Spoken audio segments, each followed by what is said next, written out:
Hello, I'm Charles Haskell. This is the sixth in my videos on UUSM history from my 40-year membership perspective. Today's topic is becoming a welcoming congregation and what that means. I'll tell the story in the context of over a century of gender and sexual history. In the late 19th, early 20th century, the suffragettes were working to get the vote for women, which was ultimately accomplished with ratification of the 19th Amendment in 1920. Thus ends the first of four waves of feminism. In 1939, my wife and I were born. In 1959, we married. And at the time of our marriage, homosexuality was in the closet, abortion was illegal, and the only options for contraception really were condoms and the diaphragm. A year later, our daughter was born, and the FDA approved Enovid, the first of a series of pills that were oral contraceptives, thus launching the sexual revolution. In 1963, Betty Friedan published the Feminine Mystique, thus launching the second wave of feminism. This wave of feminism was concerned about the objectification of women, and they decried the use of beauty pageants, objectifying women, concerned about equal rights, and concerned about sexual and reproductive freedom. This wave of feminism generated a generation of gender politics or gender studies in universities and colleges across the country. In 1969, the Stonewall riots launched the gay pride movement, and in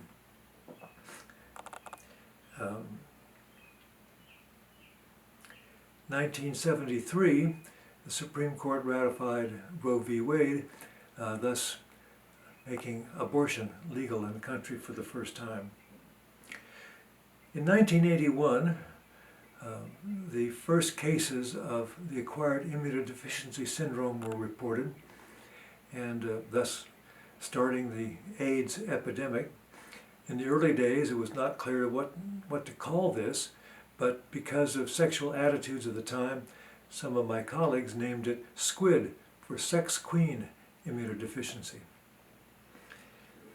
In the mid-1980s, our daughter declared herself as a bisexual and gave birth to our granddaughter while in a lesbian relation.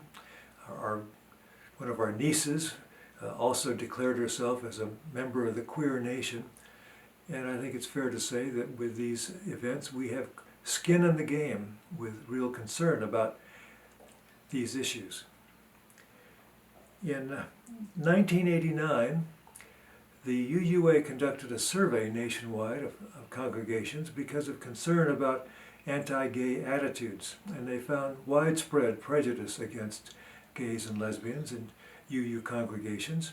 And as a consequence, they developed a curriculum called the Welcoming Congregation Curriculum and a Welcoming Congregation Handbook for dealing with these issues. GA approved this new program in 1989, thus launching several decades of welcoming congregation work. In 1990, the third wave of feminism was launched, to some extent a reaction against the second wave with its objectification, concern about objectification of women. The third wave was concerned about losing some of the essence of femininity, and this wave was more interested in fashion and cosmetics and appearance than the second wave was, and as a consequence, this third wave is sometimes referred to as having lipstick lesbians. In 1991, ending 35 years of ministry by the Reverend Ernie Pipes, we called the Reverend Doug Strong to be an interim minister. Doug was a flamboyant, outspoken gay man who made many people in our congregation uncomfortable with his rampant gay views, and it wasn't helped by the fact that at a party he held at his home, he paraded people through his bedroom where he had a life-size nude self-picture with a rampant erection. He certainly was guilty of bad taste, but he brought us firmly into more knowledge about gay issues. About that time, we started our program of Interwave and became more involved with gay issues. In 1999, because of prominent people who had gone through sexual reassignment surgery, such as Christine Jorgensen and Renee Richards, the UUA added transgenderism to the Welcoming Congregation Handbook. In 2000, we established our Faith in Action program, and the following year, 2001, we launched our own Welcoming Congregation process, led by Interweave, our group for gays and lesbians. And we learned a lot of things from that 2-year study of the Welcoming Congregation curriculum. First, it was based on UU principles, specifically principles 1, 3, and 5, the inherent worth and dignity of every person, the importance of inclusivity in our congregations, and the importance of pursuing change within congregations and in the greater society through a democratic process. We learned a new term, LGBTQ, for lesbian, bisexual, gay, transgender, and Q individuals. And we also learned a lot about current thinking about gender and sex. Specifically, up to that time, most of us thought in terms of male and female being a biological issue of the presence or absence of male or female genitalia. Intersex people who have both an X and a Y and sometimes an extra Y or extra X showed that it wasn't just a binary choice of male or female, that there could be a spectrum. And this spectrum could go from 100% female to 100% male, and many people would fall somewhere along the line. However, more than that, gender is also a matter of how we self-identify. Some identify as female, and they're women. Some identify as men and males. And some biological males with XY chromosomes identify as feminine or female. And these are transgendered people who seek to be seen for who they really are, their inner being, their inner soul, not their external body morphology.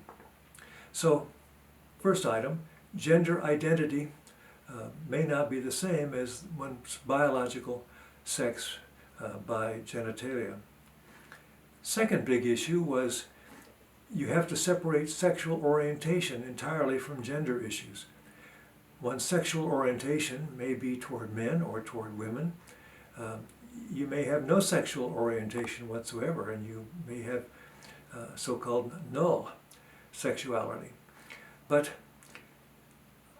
in traditional thinking, a man who is sexually attracted to other men is referred to as a gay man or homosexual. The same for a woman who feels attraction to a female would be a lesbian. But what about a transgender male to female person who is now a she? Is that person homosexual or heterosexual if they are attracted to a man? So this makes it complicated, but it becomes relatively easy if you simply think of gender as one issue, gender identity, and sexual orientation as another.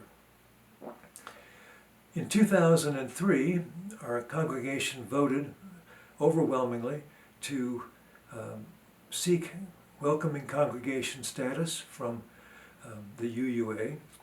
We believed that we had gone from merely accepting and tolerating gay individuals to welcoming them and to embracing them into our congregation, which was the goal of the welcoming congregation process in the first place.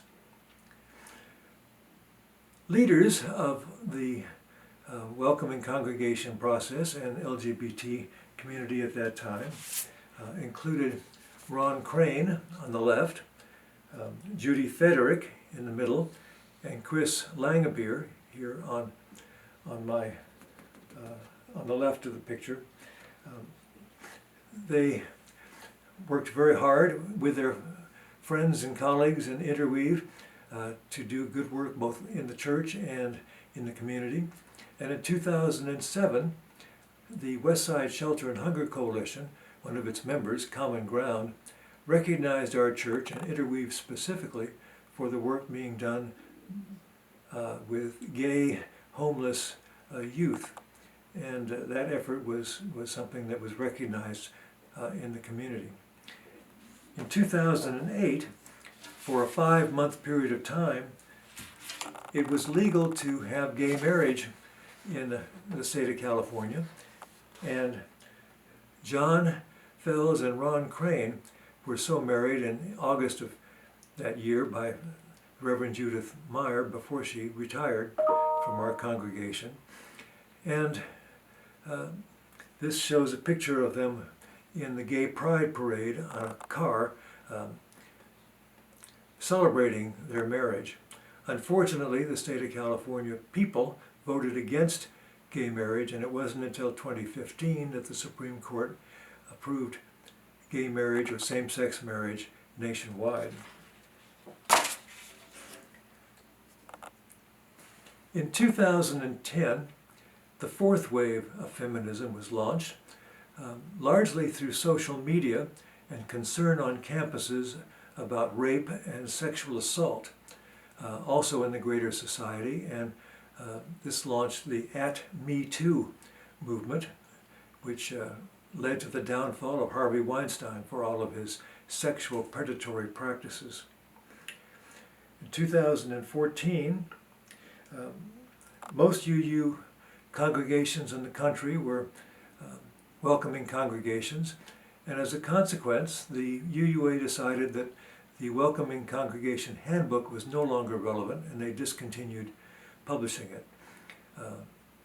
There were a wide variety of resources and things going on, and certainly society had moved far away from the rampant anti-gay attitudes of the 60s. During those years, Interweave was led by Janet Goodwin, who did a yeoman's job of maintaining the program, despite the fact that there was decreasing interest in LGBT or interweave activities nationwide because of the fact that it was now a dominant force in society. And as I say, in 2015, the Supreme Court made same-sex marriage the law of the land. However, in 2016, Donald Trump was elected president, and I think many of the gains that have been made over the last century in sexual politics are at risk.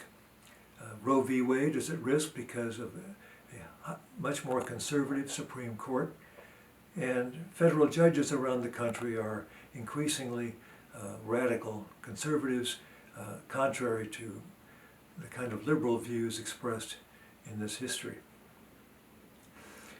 I'd like to close this talk with a little story. When I first got my driver's license as a teenager, the license asked me to make a self-classification of male or female. I recently renewed my license and was given 3 choices.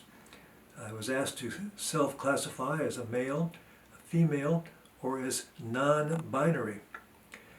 I must say that after all that's happened in our church with LGBTQ issues, I was sorely tempted to check the non-binary box, but I chickened out and checked the male box as most people would assume I am. This concludes the story of how we became a welcoming congregation, and thank you for watching.